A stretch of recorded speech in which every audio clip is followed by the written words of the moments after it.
ನಮಸ್ಕಾರ ವೀಕ್ಷಕರೇ, ನೀವು ನೋಡ್ತಿದ್ದೀರಾ ವರದರಾಜ ಯೂಟ್ಯೂಬ್ ಚಾನಲ್. ನಾನು ನಿಮ್ಮ ಶಿವ ಮಾಡುವ ನಮಸ್ಕಾರಗಳು. ಎಲ್ರಿಗೂ ಹೊಸದಾಗಿರ್ತಕ್ಕಂಥ ಒಂದು ನೋಟಿಫಿಕೇಶನ್ ಬಗ್ಗೆ ತಿಳಿಸೋಕೆ ಹೋಗ್ತಾ ಇದ್ದೀನಿ. ಏನಪ್ಪ ಅಂತಂದರೆ, ಇಂಡಿಯನ್ ಪೋಸ್ಟ್ ಆಫೀಸಿಂದ ಏನು ಮಾಡಿದ್ದಾರೆ ಅಂತಂದರೆ GDS ಇಂದ ರಿಕ್ರೂಟ್ಮೆಂಟ್ ಅಂತಂದು ಕಾಲ್ ಫಾರ್ಮ್ ಆಗಿರ್ತಕ್ಕಂಥದ್ದು 2026ಗೆ ಆನ್ಲೈನ್ ಅಪ್ಲಿಕೇಶನನ್ನು ಕರೆದಿರ್ತಕ್ಕಂಥದ್ದು. ಇದು ಯಾವಾಗಪ್ಪ ಅಂತಂದರೆ 31/1/2026 ಇಂದ ಏನಾಗುತ್ತಪ್ಪ ಅಂತಂದರೆ ಅಪ್ಲಿಕೇಶನ್ ಸ್ಟಾರ್ಟ್ ಆಗುತ್ತೆ ಅಂತಂದು ಒಂದು ನೋಟಿಫಿಕೇಶನನ್ನು ಕೊಟ್ಟಿದ್ದಾರೆ. ಅದ್ರ ಬಗ್ಗೆ ಡೀಟೇಲ್ ಆಗಿ ಮಾಹಿತಿಯನ್ನು ತಿಳ್ಕೊತ ಹೋಗೋಣ. ಇಂಡಿಯನ್ ಪೋಸ್ಟ್ ಆಫೀಸಿಂದ ಕರೆದಿರ್ತಕ್ಕಂಥ ಒಂದು ರಿಕ್ರೂಟ್ಮೆಂಟ್, ಇದನ್ನು GDS ಅಂತ ಕೂಡ ಕರೆದಿರ್ತಾರೆ ಇಲ್ಲಿ. ಅದೇ ರೀತಿಯಾಗಿರ್ತಕ್ಕಂಥ ಒಂದು ಸಮರಿಯನ್ನು ಕೊಟ್ಟಿರ್ತಕ್ಕಂಥದ್ದು ಓದ್ತಾ ಹೋಗ್ತೀನಿ, ಕೇಳಿಸ್ಕೊಳ್ಳಿ. The Indian post recruitment 2026 for a post of a GDS candidates with 10th can apply online. ಯಾರೆಲ್ಲ 10ನೇ ತರಗತಿಯನ್ನು ಪಾಸ್ ಆಗಿದ್ದೀರ, ಯಾರೆಲ್ಲ 10th ಮುಗಿಸಿದ್ದೀರ, ಆ ಎಲ್ಲ ಕ್ಯಾಂಡಿಡೇಟ್ಗಳು ಏನು ಮಾಡ್ಬೋದಪ್ಪ ಅಂತಂದರೆ ಈ ಅಪ್ಲಿಕೇಶನನ್ನು ಹಾಕೋಬೋದಾಗಿರ್ತಕ್ಕಂಥದ್ದು. The online applications opens on 31/1/2026. ಅದೇ ರೀತಿ ಹೇಳಿದ್ನಲ್ಲ, 31/1/2026 ಏನಾಗುತ್ತಪ್ಪ ಅಂತಂದರೆ ಈ ಅಪ್ಲಿಕೇಶನ್ ಆನ್ಲೈನ್ ಮುಖಾಂತರ ಹಾಕೊಳ್ಳೋಕ್ಕೆ ನಿಮಗೆ ಸ್ಟಾರ್ಟ್ ಆಗ್ತಕ್ಕಂಥದ್ದು. ಅದೇ ರೀತಿ ಯಾವಾಗ ಕ್ಲೋಸ್ ಆಗುತ್ತೆ ಅಂತಂದರೆ 16/2/2026. ಅತ್ಯಂತ ಕಡಿಮೆ ಸಮಯವನ್ನು ಕೊಟ್ಟಿರ್ತಕ್ಕಂಥದ್ದು, ಕೇವಲ 15 ಡೇಸ್ ಮಾತ್ರ ಇಲ್ಲಿ ಏನು ಮಾಡಿದಾರಪ್ಪ ಅಂತಂದರೆ ಒಂದು ಟೈಮ್ ಪೀರಿಯಡನ್ನು ಕೊಟ್ಟಿರ್ತಕ್ಕಂಥದ್ದು. ಇಂಟ್ರೆಸ್ಟೆಡ್ ಕ್ಯಾಂಡಿಡೇಟ್ಸ್ಗಳು ಯಾರೆಲ್ಲ 10th ಪಾಸ್ ಆಗಿದ್ದೀರಾ, ಎಬೋವ್ 65-70s ಅಕಾರ್ಡಿಂಗ್ ಟು ಅವರವ್ರ ಕೆಟಗರಿಗೆ ನಿಲ್ತಕ್ಕಂಥದ್ದು. ಒಂದು ಕೆಟಗರಿ ಬೇಸ್ಡ್ ಏನಾಗುತ್ತಪ್ಪ ಅಂತಂದರೆ ಕಟ್ ಆಫ್ ನಿಲ್ತಕ್ಕಂಥದ್ದು. ಇಫ್ ಇಂಟ್ರೆಸ್ಟ್ ಇದ್ದರೆ ಕ್ಯಾಂಡಿಡೇಟ್ಸ್ಗಳು ಏನು ಮಾಡ್ಬೋದಪ್ಪ ಅಂತಂದರೆ ಅಪ್ಲಿಕೇಶನನ್ನು ಆನ್ಲೈನ್ ಥ್ರೂ ಏನು ಮಾಡಿ GDS ವೆಬ್ಸೈಟ್ಗೆ ಹೋಗಿ ಹಾಕೋಬೋದಾಗಿರ್ತಕ್ಕಂಥದ್ದು. The candidate shall apply online through Indian post website. ನೋಡ್ಬೋದು ನೀವು ಇಲ್ಲಿ ಸ್ಕ್ರೀನಲ್ಲಿ ಝೂಮ್ ಮಾಡಿ ತೋರಿಸ್ತಾ ಇದ್ದೀನಿ. indianpost.government.in ಅಂತಕ್ಕಂಥ ವೆಬ್ಸೈಟಲ್ಲಿ ನೀವು ಏನು ಮಾಡ್ಬೋದಪ್ಪ ಅಂತ ಹೋಗಿ ವೆಬ್ಸೈಟ್ ಮುಖಾಂತರ ಹೋಗಿ ಏನು ಮಾಡ್ಬೋದು ಅಂತಂದರೆ ಆನ್ಲೈನ್ ಮುಖಾಂತರ ಅಪ್ಲಿಕೇಶನನ್ನು ಹಾಕೋಬೋದಾಗಿರ್ತಕ್ಕಂಥದ್ದು. ಅದೇ ರೀತಿಯಾಗಿರ್ತಕ್ಕಂಥ ಒಂದು ಸಮರಿಯನ್ನು ಕೊಟ್ಟಿದ್ದಾರೆ ಇಲ್ಲಿ, ನೋಡ್ಬೋದು ನೀವು. Indian post has release on official notification for the recruitment of a GDS post. Interested and eligible candidates can apply online through the official Indian website. ಅದೇ ರೀತಿ ಮೇಲ್ಗಡೆ ಹೇಳಿದ್ನಲ್ಲ, ಅದೇನೇ ಇಲ್ಲೇನು ಮಾಡಿದಾರಪ್ಪ ಅಂದರೆ ಎಕ್ಸ್ಪ್ಲನೇಷನನ್ನು ಕೊಟ್ಟಿರ್ತಕ್ಕಂಥದ್ದು. The last date to submit application from is 16/2/2026. ಇವತ್ತಿಂದ ಸ್ಟಾರ್ಟ್ ಆಗಿರ್ತಕ್ಕಂಥ ಅಪ್ಲಿಕೇಶನ್ನು 16ನೇ ತಾರೀಕು ನಿಮಗೆ ಲಾಸ್ಟ್ ಡೇಟ್ ಆಗಿರುತ್ತೆ. ಅದು ನೆಕ್ಸ್ಟ್ ಮಂತ್ 16th ಏನಾಗುತ್ತಪ್ಪ ಅಂತಂದರೆ ಲಾಸ್ಟ್ ಡೇಟು.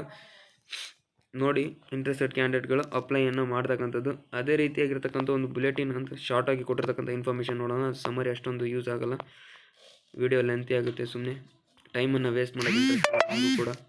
ಕಂಪನಿ ನೇಮ್ ನೋಡ್ಬೋದು ನೀವು, department of a post, ministry of a communication, government of a India. ಇಲ್ಲೇನಪ್ಪ ಅಂತಂದರೆ department of posts and ministry of a communication, government of India, ministry of communication ಮತ್ತು ಪೋಸ್ಟಿಂದ ಬಂದಿರತಕ್ಕಂಥ ಒಂದು recruitment ಇದು ಅವರ ಕಂಪನಿ ನೇಮು. ಅದೇ ರೀತಿ ಯಾವುದಿದು ಗೌರ್ಮೆಂಟ್, ಸೆಂಟ್ರಲ್ ಗೌರ್ಮೆಂಟ್ ಅಂಡರ್ ಬರ್ತಕ್ಕಂಥ ಒಂದು ಸ್ಕೀಮು. ಪೋಸ್ಟ್ ನೇಮ್ ಏನಪ್ಪ ಅಂತಂದರೆ ಗ್ರಾಮೀಣ ಡಾಕ್ ಸೇವಕ್, GDS ಅಂತ ಕರೀತಾರೆ. ಬ್ರಾಂಚ್ ಪೋಸ್ಟ್ ಮಾಸ್ಟರ್, BPM ಅಂತ ಕರೀತಾರೆ. ಅಸಿಸ್ಟೆಂಟ್ ಬ್ರಾಂಚ್ ಪೋಸ್ಟ್ ಮಾಸ್ಟರ್ ಕೂಡ ಇರತಕ್ಕಂಥದ್ದು, APPM ಅಂತಕ್ಕಂಥದ್ದು. ಡಾಕ್ ಸೇವಕ್ ಅಂತ ಕರೀತಾರೆ ಇಲ್ಲಿ. ನಂಬರ್ ಆಫ್ ಪೋಸ್ಟ್ ಎಷ್ಟಿದಾವೆ ಅಂತಂದರೆ as per division wise vacancy available on portal ಅಂತಕ್ಕಂಥದ್ದು ಕೊಟ್ಟಿರ್ತಕ್ಕಂಥದ್ದು. ಇಲ್ಲಿ ಏನಪ್ಪ ಅಂತಂದರೆ ಇಲ್ಲಿ ಯಾವುದೇ ರೀತಿಯಾಗಿರ್ತಕ್ಕಂಥ ಒಂದು ಪೂರ್ತಿಯಾಗಿರ್ತಕ್ಕಂಥ ಇನ್ಫಾರ್ಮೇಷನನ್ನು ಈ ಬುಲೆಟಿನಲ್ಲಿ ಕೊಟ್ಟಿಲ್ಲ. ನೆಕ್ಸ್ಟ್ ಅದನ್ನು ಹೇಳ್ತಾ ಹೋಗ್ತೀನಿ. ಅಕಾರ್ಡಿಂಗ್ ಟು ದಿ ಒಂದು ಡಿವಿಷನ್ ವೈಸ್ ಏನು ಮಾಡಿದಾರಪ್ಪ ಅಂತಂದರೆ ವೇಕೆನ್ಸಿನ ಏನು ಮಾಡಿದ್ದಾರೆ ಅಂತಂದರೆ ಡಿಸ್ಟ್ರಿಬ್ಯೂಷನನ್ನು ಮಾಡಿರ್ತಕ್ಕಂಥದ್ದು. ಅಡ್ವರ್ಟೈಸ್ಮೆಂಟ್ ನಂಬರ್ ಕೂಡ ಕೊಟ್ಟಿದ್ದಾರೆ, ನೋಡ್ಬೋದು ನೀವು ಇಲ್ಲಿ. ಅದು ಯೂಸ್ ಏನಾಗಲ್ಲ. ಸ್ಯಾಲ್ರಿ ಎಷ್ಟು ಬರುತ್ತೆ ಅಂತ ಕೇಳ್ತಿರ್ತಾರೆ. ಆಲ್ಮೋಸ್ಟ್ ನಿಮಗೆ ಸ್ಯಾಲ್ರಿ ಡೀಟೇಲ್ ಇಲ್ಲಿ ಏನು ಮಾಡಿದ್ದಾರೆ ಕ್ಲಿಯರ್ ಕಟ್ಟಾಗಿ ಕೊಟ್ಟಿರ್ತಕ್ಕಂಥದ್ದು. 12,000 ಏನು ಮಾಡ್ತಾರಪ್ಪ ಅಂತಂದರೆ 29,380 ರೂಪೀಸ್ವರೆಗೂ ಏನಪ್ಪ ಅಂತಂದರೆ ಸ್ಯಾಲ್ರಿ ಬರ್ತಕ್ಕಂಥದ್ದು. ಅದು ಯಾವುದಕ್ಕಪ್ಪ ಅಂತಂದರೆ ಬ್ರಾಂಚ್ ಪೋಸ್ಟ್ ಮಾಸ್ಟರ್ಗೆ ಬರ್ತಕ್ಕಂಥ ಒಂದು ಸ್ಯಾಲರಿ ಕೊಟ್ಟಿದ್ದಾರೆ, ನೋಡ್ಬೋದು ನೀವು, BPM ಅಂತಕ್ಕಂಥದ್ದು. ಅದೇ ರೀತಿ ABPMಗೆ ಡಾಕ್ ಸೇವಕಿಗೆ ಎಷ್ಟು ಬರುತ್ತಪ್ಪ ಅಂತಂದರೆ 10,000 ಹಿಡಿದು 24,470 ರೂಪೀಸ್ವರೆಗೂ ಏನಪ್ಪ ಅಂತಂದರೆ ನಿಮ್ಮ ಸ್ಯಾಲ್ರಿ ಅಂತಕ್ಕಂಥದ್ದು ಎಕ್ಸ್ಪೆಕ್ಟ್ ಮಾಡ್ಬೋದು. ಅದೇ ರೀತಿ ಕ್ವಾಲಿಫಿಕೇಷನ್ ಏನಾಗಿರಬೇಕು, 10th ಸ್ಟ್ಯಾಂಡರ್ಡನ್ನು ಮುಗಿಸಿರಬೇಕು. ಅದು ಏನಾಗಿರ್ಬೇಕಪ್ಪ, ಮ್ಯಾಥಮೆಟಿಕ್ಸ್ ಮತ್ತು ಇಂಗ್ಲೀಷ್ ಏನಾಗಿರಬೇಕು, ಪಾಸ್ ಆಗಿರ್ಬೇಕಂತ ಒಂದು ಕ್ರೈಟೇರಿಯಾನ ಇಲ್ಲಿ ಕೊಟ್ಟಿರ್ತಕ್ಕಂಥದ್ದು. ಏಜ್ ಲಿಮಿಟ್ ಎಷ್ಟಿದೆಯಪ್ಪ ಅಂತಂದರೆ 18ಇಂದ 14 ಇಯರ್ಸ್. ನಿಮ್ಗೆ 18 ವರ್ಷ ಆಗಿತ್ತು ಅಂತಂದರೆ 40 ವರ್ಷದ ಒಳಗಿದ್ದರೆ ನೀವೇನು ಮಾಡ್ಬೋದು, ಈ ಅಪ್ಲಿಕೇಶನನ್ನು ಹಾಕೋಬೋದಾಗಿರ್ತಕ್ಕಂಥದ್ದು.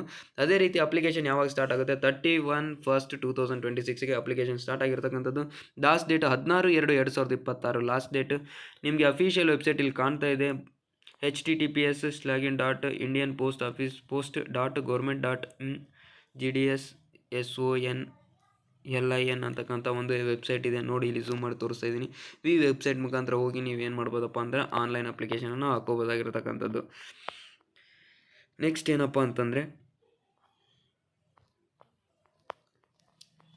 ಪೇಮೆಂಟ್ ಯಾವ ಥರ ಇದೆ ಏನೋ ಅದನ್ನು ನೋಡ್ತಾ ಹೋಗೋಣ. ರಿಸರ್ವೇಷನ್ ಕೆಟಗರಿ ಏನು ಕೊಟ್ಟಿದ್ದಾರೆ ಇಲ್ಲಿ, EWS ಲೋ ಡಿವಿಷನ್ ಇದೆಲ್ಲ ಏನು ಯೂಸ್ ಆಗಲ್ಲ.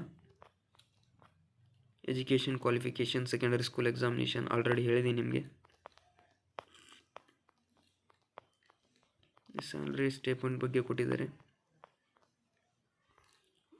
ಸ್ಯಾಲರಿ ಬಗ್ಗೆ ಡೀಟೇಲಾಗಿ ಕೊಟ್ಟಿದ್ದಾರೆ ಇಲ್ಲಿ ಕೂಡ.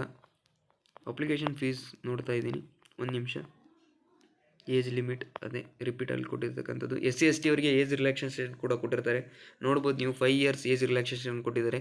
OBC ಅವರಿಗೆ 3 year ಅಂತ ಏಜ್ ರಿಲ್ಯಾಕ್ಸೇಷನನ್ನು ಕೊಟ್ಟಿರ್ತಕ್ಕಂಥದ್ದು. EWS ಅವರಿಗೆ ಯಾವುದೇ ರೀತಿ ರಿಲ್ಯಾಕ್ಸೇಷನ್ ಇಲ್ಲ. Person with bench mark disabilities, ಯಾವುದೇ ರೀತಿ ಫಿಸಿಕಲಿ ಏನಾಗಿರ್ತಪ್ಪ ಇಲ್ಲೆಸ್ ಇರ್ತಕ್ಕಂಥವ್ರಿಗೆ ಏನು ಮಾಡಿದರೆ 10 ವರ್ಷ ಏನಪ್ಪ ಅಂತಂದರೆ ಏಜ್ ರಿಲ್ಯಾಕ್ಸೇಷನನ್ನು ಕೊಟ್ಟಿರ್ತಕ್ಕಂಥದ್ದು. ಅದೇ ರೀತಿ OBC ಕ್ಯಾಂಡಿಡೇಟ್ಸ್ಗಳಿಗೆ ಫಿಸಿಕಲ್ ಡಿಸಬಿಲಿಟೀಸ್ ಇದ್ದಾರೆ, ಅವರಿಗೆ ಕೂಡ 13 years ಒಂದು ಏಜ್ ರಿಲ್ಯಾಕ್ಸೇಷನ್ ಕೊಟ್ಟಿದ್ದಾರೆ. SC/ST ಅವರಿಗೆ 15 years ಏಜ್ ರಿಲ್ಯಾಕ್ಸೇಷನ್ ಇರ್ತಕ್ಕಂಥದ್ದು. Note, age will be determine has a last date of a submission of application ಅಂತಕ್ಕಂಥ ಒಂದು ನೋಟನ್ನು ಕೊಟ್ಟಿದ್ದಾರೆ, ಅದೇನು ಯೂಸ್ ಇಲ್ಲ. ಅಪ್ಲಿಕೇಶನ್ ಫೀಸ್ ನಮ್ಗೆ ಬೇಕಾಗಿರ್ತಕ್ಕಂಥದ್ದು ಇದು ನೋಡ್ತಾ ಹೋಗ್ಬೋದು ನೀವು. ಜನರಲ್ಲು OBC EWS ಕ್ಯಾಂಡಿಡೇಟ್ಗೆ ಅಪ್ಲಿಕೇಶನ್ ಫೀಸ್ ಎಷ್ಟಿದೆಯಪ್ಪ ಅಂತಂದರೆ 100 ರೂಪಾಯಿ ಇರ್ತಕ್ಕಂಥದ್ದು, ಜಸ್ಟ್ 100 rupees. ಅದೇ ರೀತಿ fee exemption for all female, ಯಾವುದೇ ರೀತಿ ಹುಡುಗಿಯರು ಏನಾದರೂ ನೀವು ಅಪ್ಲಿಕೇಶನ್ ಹಾಕೊತಿದ್ರೆ ನಿಮ್ಗೆ ಯಾವುದೇ ರೀತಿ 1 ರೂಪಾಯಿ ಕೂಡ ಏನಪ್ಪ ಅಂತಂದರೆ ಇಲ್ಲಿ ಫೀ ತೊಗೊತಾ ಇಲ್ಲ. ಮತ್ತು SC/ST ಕ್ಯಾಂಡಿಡೇಟ್ಸ್ಗಳು ಕೂಡ ಯಾವುದೇ ರೀತಿಯಾಗಿರ್ತಕ್ಕಂಥ ಒಂದು ಫೀಸನ್ನು ಇಲ್ಲಿ ಇಟ್ಟಿಲ್ಲ. ಫಿಸಿಕಲ್ ಹ್ಯಾಂಡಿಕ್ಯಾಪ್ಟ್ ಇರ್ತಕ್ಕಂಥವ್ರು ಕೂಡ ಯಾವುದೇ ರೀತಿ ಬೆಂಚ್ ಮಾರ್ಕ್ ಇರ್ತಕ್ಕಂಥ ಅವ್ರಿಗೂ ಕೂಡ ಯಾವುದೇ ರೀತಿ ಅಪ್ಲಿಕೇಶನ್ ಫೀಸನ್ನು ಇಲ್ಲ. ಟ್ರಾನ್ಸ್ ವುಮೆನ್ ಅಪ್ಲಿಕೇಶನ್ ಕೂಡ ಅವ್ರಿಗೂ ಕೂಡ ಯಾವುದೇ ರೀತಿಯಾದ ಅಪ್ಲಿಕೇಶನ್ ಫೀಸ್ ಇಲ್ಲ ಅಂತಕ್ಕಂಥದ್ದನ್ನು ಇಲ್ಲಿ ತಿಳ್ಸೋಕೆ ಹೋಗ್ತಾ ಇದ್ದೀನಿ. ಇಲ್ಲಿ ಜನರಲ್ ಅವರಿಗೆ ಮತ್ತು OBC ಅವರಿಗೆ EWS ಅವರಿಗೆ 100 ರೂಪಾಯಿ ಇರ್ತಕ್ಕಂಥದ್ದು. ಆನ್ಲೈನ್ ಮುಖಾಂತರ ನೀವು ಅಪ್ಲಿಕೇಶನನ್ನು ಹಾಕೋಬೋದಾಗಿರ್ತಕ್ಕಂಥದ್ದು. ಸ್ಟಾರ್ಟಿಂಗ್ ಡೇಟು ಮತ್ತು ಅಪ್ಲಿಕೇಶನ್ ಯಾವಾಗ ಏನೇನು ಅಂತಕ್ಕಂಥದ್ದು ಇನ್ ಡೀಟೇಲಾಗಿ ನಾನು ಎಕ್ಸ್ಪ್ಲೇನ್ ಮಾಡಿದ್ದೀನಿ. ಇಫ್ ಇನ್ ಕೇಸ್ ಏನಾದರೂ ಅಪ್ಲಿಕೇಶನ್ ಯಾವ ಥರ ಹಾಕಬೇಕು ಅಂತಕ್ಕಂಥದ್ದು, ಫೋನಲ್ಲೇ ಯಾವ ಥರ ಹಾಕಬೇಕು ಅಂತಕ್ಕಂಥ ಒಂದು ವಿಡಿಯೋ ನಿಮಗೇನಾದರೂ ಬೇಕಿದ್ದರೆ ನನಗೆ ಕಾಮೆಂಟ್ ಮುಖಾಂತರ ತಿಳಿಸಿ, ಯಾವ ಥರ ಹಾಕಬೇಕು ಅಂತಂದು ನಾನು ನಿಮಗೆ ತಿಳಿಸ್ಕೊಡ್ತೀನಿ. Thank you for watching my video guys. Thank you so much.